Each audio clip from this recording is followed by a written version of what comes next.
ஒவ்வொரு வாரமும் கர்த்தர் யார் என்று தியானித்து அதன் அடிப்படையிலே நாம் கர்த்தரை கர்த்தர் ஆராதனைக்குள்ளாக நாம் பிரவேசிக்கலாம். प्रति सप्ताह हम ऐसे करते हैं, हमारे परमेश्वर कौन है और उसके गुण क्या है, उसको ध्यान में रखते हुए अध्ययन करते हुए हम आराधना में प्रवेश करते हैं. இதை ஒரு காரியத்தில் தியானித்து விட்டு நாம் ஆராதனைக்குள்ளாக கடந்து செல்லலாம். என்னோடு கூட திருப்பிக் கொள்ளலாம். எரேமியா 32ஆம் அதிகாரம். आज भी एक बात को हम अध्ययन करेंगे, हम निकालेंगे मेरे साथ यिर्मयाह की किताब 32वां अध्याय. அது எல்லா வசனமும் வாசிக்க வேண்டாம், ஒரு வசனத்தை மாத்திரம் இங்கே நான் குறிப்பிட விரும்புகிறேன். இங்கே 2ஆம் வசனத்தில் சிதேக்கியா ராஜா யூதாவை அரசாண்ட பொழுது, यहाँ दूसरा वचन को ही मैं थोड़ा सा आपके बीच में रखने के लिए चाहता हूँ. तो यहाँ पे एक सिदकिय्याह करके एक राजा के बारे में लिखा है, जब वो राज्य करता रहा करके वहाँ लिखा है. பாபிலோனின் ராஜாவாகிய நேபுகாத் நேச்சர் எருசலேமை முற்றுகை போட்டிருந்தான் என்று இங்கே எழுதப்பட்டிருக்கிறது. तो लिखा है उस समय बाबिलोन के राजा की सेना ने यरूशलेम की घेर लिया था. அதாவது இங்கே என்ன சூழ்நிலை என்றால், यहाँ क्या लिखा गया है या यहाँ की परिस्थिति क्या है? இங்கு எருசலேமுக்கும் பாபிலோனுக்கும் ஒரு போர் நடக்க போகிற ஒரு சூழ்நிலை. यहाँ ऐसा परिस्थिति है, यरूशलेम और बाबिलोन इन दोनों के बीच में युद्ध होने का ஒரு ஸ்ட்ரெஸ்ஃபுல்லான ஒரு சூழ்நிலை. यहाँ एक तनाव भरा एक परिस्थिति है. என்ன நடக்க போகிறது, ஜெயிப்போமா ஜெயிக்க மாட்டோமா என்று, क्या होने वाला है, क्या होगा, क्या विजय मिलेगा या नहीं मिलेगा, ऐसे परिस्थिति है. இந்த சூழ்நிலையில் எரேமியாவிற்கு கர்த்தருடைய வார்த்தை வெளிப்பட்டு சிதேக்கியா ராஜாவை பார்த்து எரேமியா தீர்க்க தரிசனம் சொல்லுகிறார். इस वक्त में यिर्मयाह नबी को परमेश्वर के वचन आया, तो वो सिदकिय्याह के राजा को देख करके इस प्रकार उस वचन को यिर्मयाह कहता है. நார்மலா ஒரு மனுஷனுடைய வாழ்க்கையில அவன் இந்த மாதிரி சிச்சுவேஷனுக்குள்ள கலந்து போகும் பொழுது ஒரு ஆறுதலான வார்த்தையை எதிர்பார்க்கிறது சுவாபம். आमतौर से इस प्रकार का दुख या तनाव भरा परिस्थिति में कोई भी व्यक्ति गुजरता है, तो वो एक तसल्ली का वचन को ही, वो एक वायदा भरा वचन को ही वो इंतजार करेगा. அதுபோல இங்கே சிதேக்கியா ராஜா கலங்கி தவித்து கொண்டிருக்கிற சூழ்நிலையில் எரேமியா தீர்க்க தரிசனம் சொல்லுகிறார். तो इसी प्रकार सिदकिय्याह राजा जब घबरा गया, डर गया, तब यिर्मयाह नबी आकर के उसको एक भविष्यवाणी भरा वचन कहता, எருசலேம் பாபிலோன் ராஜாவின் கையில் ஒப்பு கொடுக்கப்படும் என்று. वो कहता है कि यरूशलेम जो है बाबिलोन के उस राजा या उसके वश में कर दिया जाएगा. அது மாத்திரமல்ல, எரேமியா சொல்கிறார், சிதேக்கியா ராஜாவே நீர் தப்பிக்க முடியாது. और ये भी यिर्मयाह कहता है सिदकिय्याह राजा तुम बच नहीं सकोगे. உம்மை பிடித்து பாபிலோனுக்கு கொண்டு போவார்கள். तुम्हें लोग पकड़ेंगे, पकड़ के बाबिलोन में ले जाएंगे. அங்கே நீர் பாபிலோன் ராஜாவை பார்ப்பீர், சந்திப்பீர். और वहां तुम ले लिया जाओगे, तो वहां बाबिलोन के राजा से तुम मुलाकात करोगे. நீ என்ன யுத்தம் செய்தாலும் நீ தப்பிக்க முடியாது. कोई भी युद्ध में तुम लड़े तो तुम विजय नहीं प्राप्त करोगे. உனக்கு மரணம் அங்குதான். तो तुम्हारी मृत्यु वहीं पर रखी गई है. ஏன்னா கர்த்தர் ஒப்புக்கொத்து விட்டார். यहाँ परमेश्वर वश में कर दिया है. இதை கேட்கும் பொழுது சிதேக்கியா ராஜாவுக்கு ஒரு பயத்தோடு கூட கோபமும் எழுகிறது. तो यहाँ इसको सुनते ही सिदकिय्याह राजा डर गया और गुस्सा से भर गया. வார்ல தோத்து போயிருவீங்க மாத்திரமல்ல, உனக்கு மரணம் பாபிலோன்ல தான் அப்படின்னு எரேமியா சொல்லும்போது சிதேக்கியா ராஜாவுக்கு பயத்தோடு கூட கோபமும் எழுகிறது. यहाँ सिदकिय्याह राजा को कहा गया था तुम ना केवल हार जाओगे, लेकिन तुम्हारे मृत्यु बाबिलोन में हो भी जाएगा. तो इसको सुनते ही वो डर भी गया और गुस्सा भी करता है. இந்த கோபத்தினால் எரேமியாவை அரண்மனை சிறையிலே தள்ளுகிறார். इसके चलते वो सिदकिय्याह राजा ने यिर्मयाह को पकड़वा के उस बंदी गृह में, जहां राजमहल में जो बंदी गृह रहता वहां डलवाता है. இந்த அரண்மனை சிறை என்றால் என்ன? ராயல் கோர்ட் என்று சொல்லுகிறார்கள். रॉयल कोर्ट करके कहते हैं, इसी को जो बंदी गृह जो राजमहल में पाया जाता है उसी का। இந்த அரண்மனை காவல் என்றால் ரொம்ப ரெஸ்ட்ரிக்ஷன் இருக்காது. और यहाँ पर ज्यादा रोक नहीं होता है इस बंदी गृह में। பர்மிஷனோடு கூட போலாம் வரலாம். और अनुमति अगर मिलेगा तो बाहर जा सकता है ये कैदी और अंदर आ सकता போய் है பார்க்க முடியும். और जाकर के देख सकता है कोई भी। இங்கே அரண்மனை காவலர்களுக்கு என்று ஒரு கோட்டஸ் இருந்ததாம். और यहाँ उस जहाँ पहरवे रहते हैं वहाँ पे उनके लिए एक क्वार्टर्स रहता है। சாப்பாட்டுக்கு எந்த பஞ்சம் கிடையாது. उनके लिए खाना पीने का कोई कमी नहीं, டைம் சாப்பாடு வந்துடும். समय समय पर खाना मिलता रहेगा। நார்மல் பர்சனுக்கும் அரண்மனை காவலுக்கும் உள்ள ஒரு வித்தியாசம் இதுதான். बाहर का जो कैदी है और ये राजमहल में जो बंदीगृह वहाँ कैदी है, इन दोनों का बीच में यही अंतर है। கர்த்தர் பிளான் பண்ணி தான் எரேமியாவை கொண்டு போகிறார். यहाँ परमेश्वर बहुत बड़ा मकसद रखते ही यिर्मयाह को वहाँ पर होने दे रहा है, यानी रखता है। இதற்கு பிறகு என்ன நடக்கிறது? तो इसके बाद बंदी होने के बाद यिर्मयाह क्या होता है? மீண்டும் கர்த்தருடைய வார்த்தை எரேமியாவுக்கு फिर से परमेश्वर के वचन यिर्मयाह को मिला। வாசிப்போம் 7வது வசனம். पढ़ेंगे वही यिर्मयाह 32 का 7वां वचन। 7 देख, शल्लम का पुत्र हनमेल जो तेरा चचेरा भाई है, सो तेरे पास यह कहने को आने पर है कि मेरा खेत जो अनातोत में है उसे मोल ले, क्योंकि उसे मोल लेकर छुड़ाने का अधिकार तेरा ही है। இதோ உன் பெரிய தகப்பனாகிய சல்லூமின் குமாரன் ஆனாமேயேல் உன்னிடத்தில் வந்து ஆனதோத்தில் இருக்கிற என் நிலத்தை வாங்கிக்கொள், அதை வாங்கிக் கொள்கிறதற்கு உனக்கே மீட்கும் அதிகாரம் அடுத்ததென்று சொல்லுவான் என்று உரைத்தார்.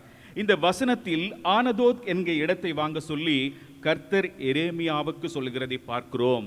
यहाँ परमेश्वर अनातोत करके एक जगह को मोल लेने के लिए यिर्मयाह को एक वचन दे रहा है। இந்த ஆனதோத் என்கிற இடம் எங்கே இருக்கிறது என்றால், ये अनातोत करके एक जगह का नाम यहाँ आता है, वो कहाँ है?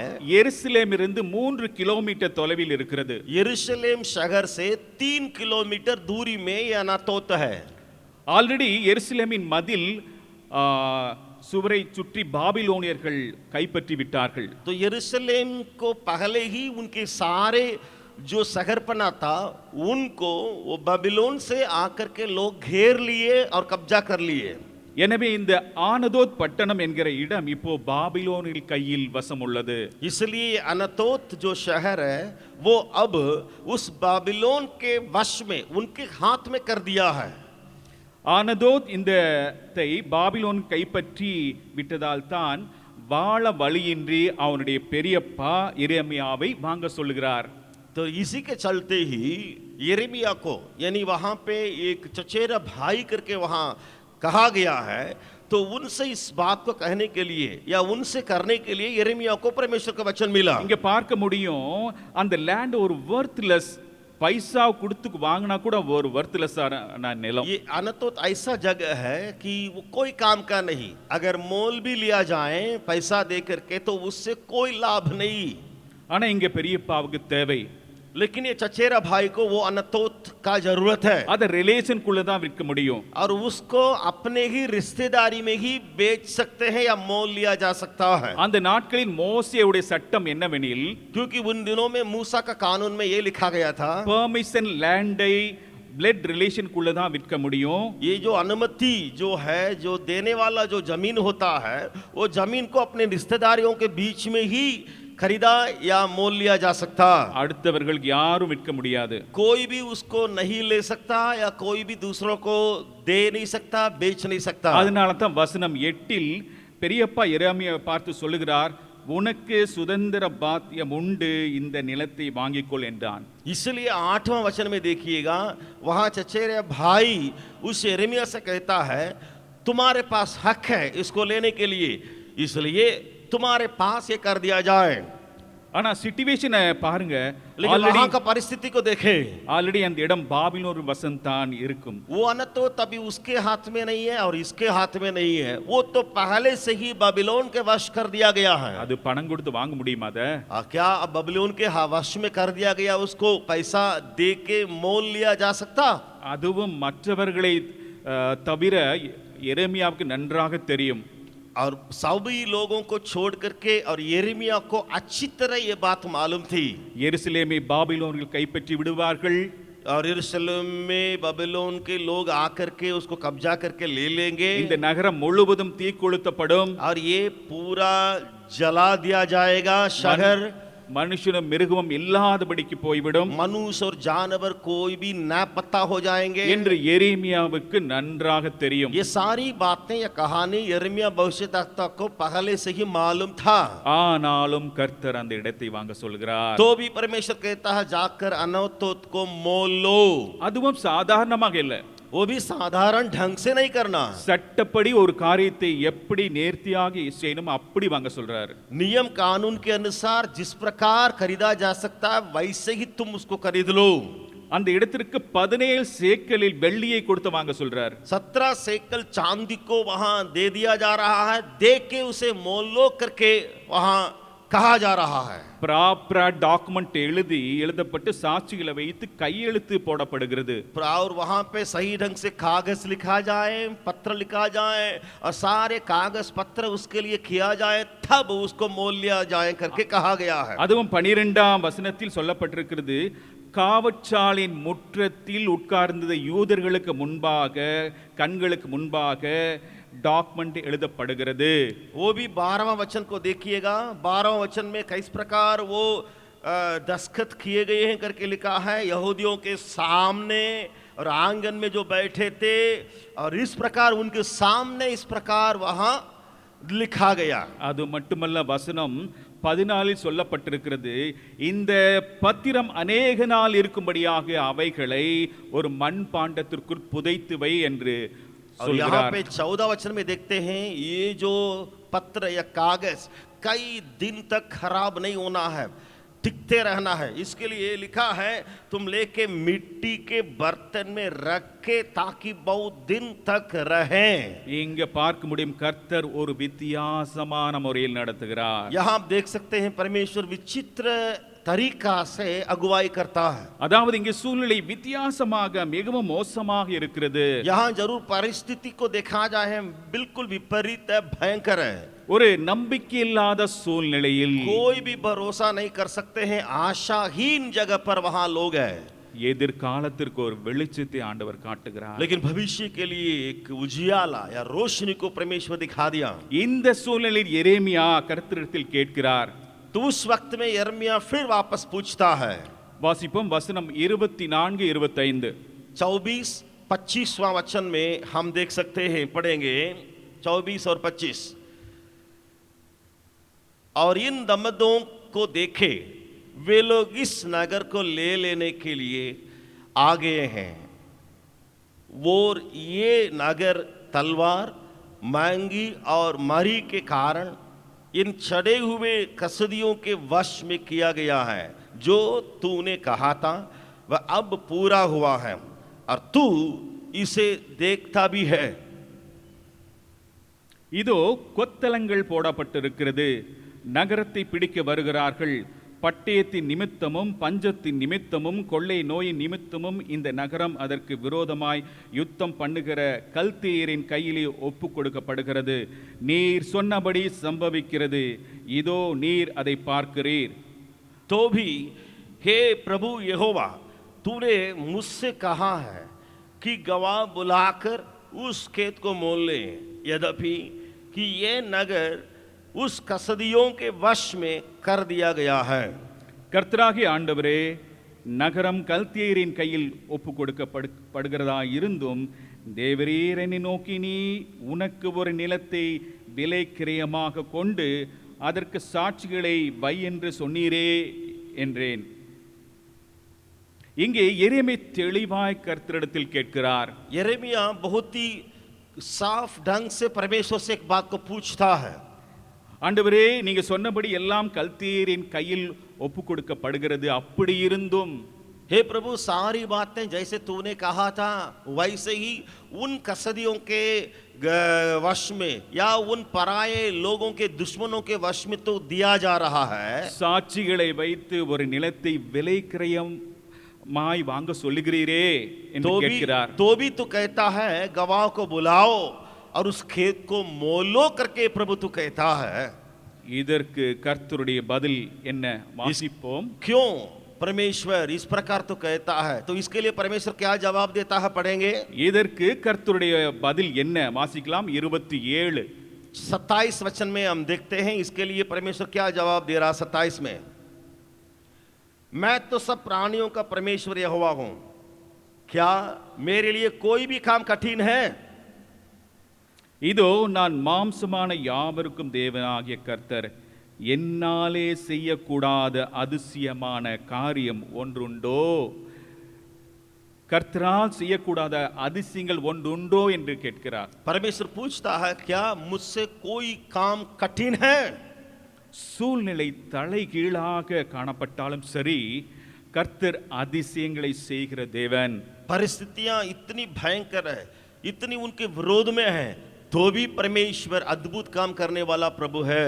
ஒரு நொடி பொழுதின் எல்லாவற்றையும் மாற்றி போட வல்லமையுள்ள தேவன். एक क्षण भर में सारी बातों को बदल देने वाला परमेश्वर है। சுட்டெரிக்கப்பட்டு மனுஷனால் மிகவும் இல்லாதபடிக்கு பாழாய் போன இந்த எருசலேம் ஜனங்களை மீண்டுமாய் வந்து தங்களுடைய பெற்றுக் கொள்வார்கள் என்று கர்த்தர் சொல்லுகிறார். पूरे पूरे जला दिया गया, वहां शहर जला दिया गया, न पता है, तो भी परमेश्वर कहता है फिर वे लोग आएंगे और यहाँ पर बसेंगे। இந்த 32ஆம் அதிகாரத்தை முழுவதும் நீங்கள் வீட்டில் சென்று வாசித்தால் கர்த்தர் எப்படி நடத்துகிறார் என்று தெரியும். ये 32वां अध्याय को आप घर में जाके पढ़ लीजिएगा, रूम में जाके पढ़ लीजिएगा, तो परमेश्वर किस प्रकार अगुवाई करता आ रहा है उन बातों को भलीभांति समझेंगे। கர்த்தர் எப்படி நடத்த போகிறார் என்பதை நாம் அறிந்து கொள்ள முடியும். परमेश्वर हमें भी किस प्रकार अगुवाई करेगा उन बातों को भी इस अध्याय से हम समझ पाएंगे। ஒரு விசை யோசித்து பார்ப்போம். आप जरा सोच कर देखिए, இந்த எரேமியாவின் நிலைமையில் நானோ நீங்களா இருந்த ஏற்றுக்கொண்டிருப்போமா? इस यिर्मयाह के जगह पर अगर आप और हम रहते तो इन बातों को हम ग्रहण कर पाते। நம் தேவன் சாதாரண தேவன் அல்ல. हमारा परमेश्वर साधारण परमेश्वर அவர் नहीं है, சர்வ வல்லமையுள்ளவர். वो सर्वशक्तिमान प्रभु है, அவர் அதிசயங்களை செய்கிறவர். वो अद्भुत काम करने वाला है। சாதாரண காரியத்தை செய்வதற்கு தேவன் தேவையில்லை. साधारण काम करने के लिए परमेश्वर के लिए जरूरत ही नहीं है। கர்த்தர் செய்கிற காரியம் என்றும் அதிசயமாயிருக்கும். जो काम परमेश्वर करता है वो अद्भुत रीति से होता है। ஒவ்வொருடைய மனிதனுடைய வாழ்க்கையிலும் கர்த்தர் தம்முடைய வார்த்தையை கொடுக்கும்போது, जब परमेश्वर एक एक मनुष्य के जीवन में ऐसे कार्य जब करता, அதற்குண்டான ஒரு சூழ்நிலையே காணப்பட முடியாது. और वहां पर परिस्थितियां ठीक ही नहीं पाएगी। இது நடக்குமா என்கிற சூழ்நிலையில் தான் கர்த்தர் தம் பிள்ளைகளுக்கு வார்த்தையை கொடுக்கிறார். क्या ये संभव है? ऐसे सोचने लायक स्थिति में ही परमेश्वर होगा करके शब्द को वहां देता है। ஏனென்றால் வசனம் 27 சொல்லப்பட்டிருக்கிற பிரகாரமாய், क्योंकि वचन 27 में जो कहा गया है, கர்த்தரால் செய்யக்கூடாத ஒரு அதிசயமான காரியம் ஒன்றுண்டோ? क्या परमेश्वर के लिए कोई भी काम कठिन है? இந்த நாளிலே நம் வாழ்க்கையிலே அதிசயங்களை செய்ய தேவன் வல்லவராயிருக்கிறார். आज भी आपके जीवन में परमेश्वर ऐसा अद्भुत काम करने योग्य है। கர்த்தருடைய வார்த்தை கீழ்ப்படிந்து அவருடைய நடத்துதலுக்கு தம்மை ஒப்பு கொடுக்கும் பொழுது அவர் அதிசயங்களை செய்கிறார். परमेश्वर के वचन के लिए आज्ञा मान लेंगे और उनके हाथों में हम जब अब सौंप देंगे तब वो अद्भुत काम करने योग्य है। எல்லா காரியத்தையும் ஆண்டவர் ஒரு நிமிடத்திலே மாற்ற வல்லவராயிருக்கிறார். सारी बातों को, कामों को एक ही क्षण भर में बदलने योग्य परमेश्वर है। உங்களுடைய வாழ்க்கையில எந்த சூழ்நிலையோடு எந்த காரியத்தோடு மனதில் வைத்து வந்திருக்கிறீங்களோ ஆண்டவர் உங்களையும் என்னையும் பார்த்து சொல்லுகிறார், நான் அதிசயம் செய்கிற கர்த்தர். आप किस परिस्थिति में होके आए हैं मुझे मालूम नहीं, लेकिन आपको देख करके परमेश्वर कहता है कि मैं कठिन काम ऐसा अद्भुत काम करने वाला हूँ। என்னுடைய எதிர்காலம் எப்படி இருக்கும் என்று யோசித்துக் கொண்டிருக்கிற இந்த வேளையில் ஆண்டவர் உங்களையும் என்னையும் பார்த்து சொல்லுகிறார், நான் அதிசயம் செய்கிற கர்த்தர். आप भी ऐसे सोच के आए होंगे कि मेरे लिए इस बात कैसे पूरा होगा या कैसे होगा, तो परमेश्वर आपके लिए वचन देता है कि मैं अद्भुत काम करने वाला ईश्वर हूँ। நீங்க கலங்கி கொண்டிருக்கிறீங்களா? क्या आप வேதனையோடு இருக்கிறீங்களா? क्या आप घबराए हुए हैं, दर्द के साथ बैठे हुए हैं? ஆண்டவர் உங்களையும் என்னையும் பார்த்து சொல்லுகிறார், நான் அதிசயங்களை செய்கிற கர்த்தர். परमेश्वर आपसे और मुझसे कहता है मैं अद्भुत काम करने वाला परमेश्वर हूँ। எந்த தேவனை நாம் ஆராதிக்க வந்திருக்கிறோம்? இந்த தேவனை ஆராதிக்க किस வந்திருக்கிறோம். परमेश्वर की आराधना करने के लिए आप आए हैं? इस परमेश्वर की आराधना करने के लिए आप आए हैं। அதிசயங்களை செய்கிற தேவனை ஆராதிக்க நாம் வந்திருக்கிறோம். ऐसा परमेश्वर है जो अद्भुत काम करने वाला। உங்களுடைய வாழ்க்கையில அதிசயம் செய்கிற கர்த்தரை ஆராதிக்க வந்திருக்கிறோம். आपके जीवन में अद्भुत काम करने वाला परमेश्वर को आराधना करने के लिए आप यहाँ आए हैं। அதிசயங்கள் செய்கிறவர் நம் அருகில் இருக்கிறார், அற்புதங்கள் செய்கிறவர் என்றும்